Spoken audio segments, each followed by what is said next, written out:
This is Tom Fox. Welcome to the newest edition in the Compliance Podcast Network. My latest podcast, Compliance and Coronavirus.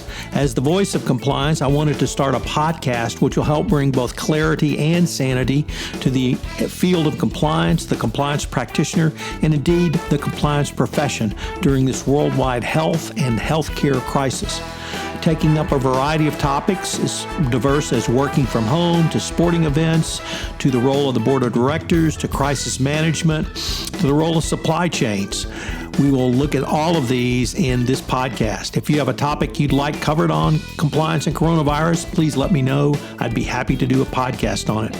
We will post on Tuesday, Wednesday, and Thursday at 9 a.m. Central Time for the foreseeable future as we navigate our way through this incredible crisis. First, a word about our sponsor, SAI Global.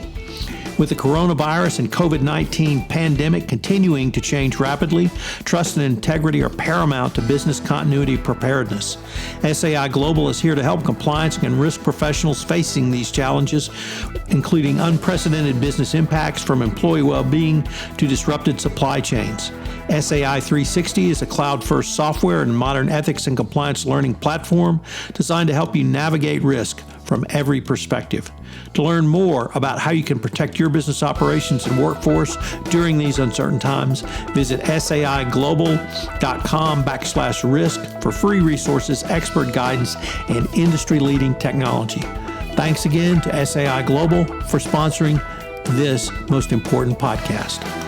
In this short podcast, I visit with Jonathan Armstrong, partner at Cordery Compliance in London, data privacy and data protection expert. He gives us 5 tips Cordery Compliance is putting out to clients to help them get through the coronavirus health crisis around data protection.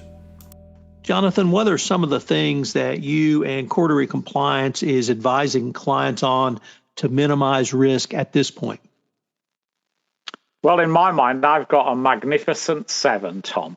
So, first one, the bold Yul Brynner of compliance is do detailed due diligence on any possible provider. So many providers are coming out of the woodwork or out of the ether. Work out who they are. Where are they going to hold your data?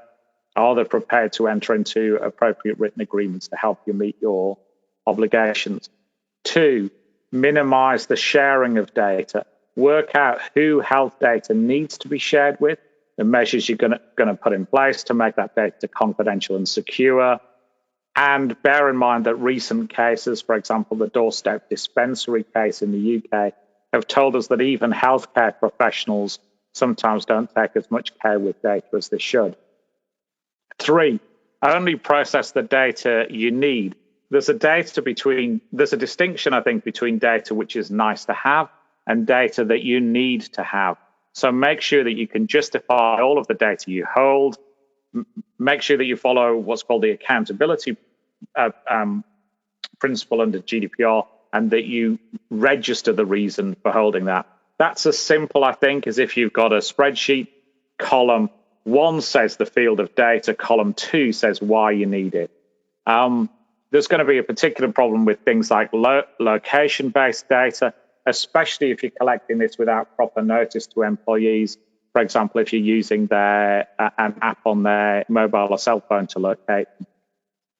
4, do a data protection impact assessment. I know we often seem like we're on repeat mentioning DPIAs, but quite often they're the solution to difficult problems when you've got to have a proper structure and think things through. In most cases, I'd say 95%, a DPIA will be mandatory. Even if it's not mandatory, it's usually a good idea.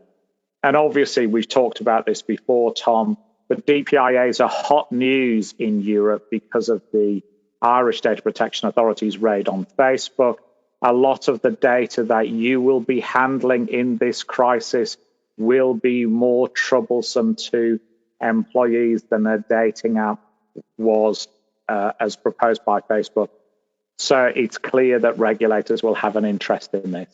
And any responsible provider, if you're using a third-party vendor, will help you with a DPIA.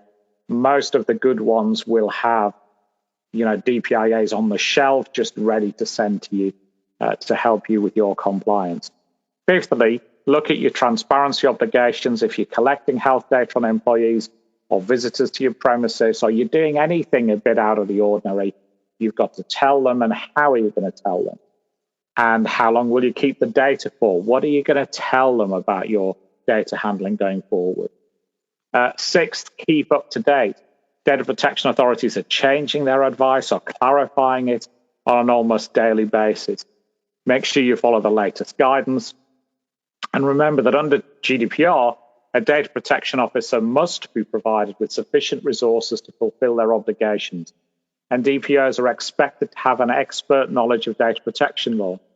These are tough times for a DPO. If you're a part-time DPO, you might need to reprioritize your work or speak to management about allowing more time to focus on the complexities of this role. And lastly, consider your wider compliance obligations. Obviously, some countries like China, Austria, are passing specific laws which may place greater obligations on corporations.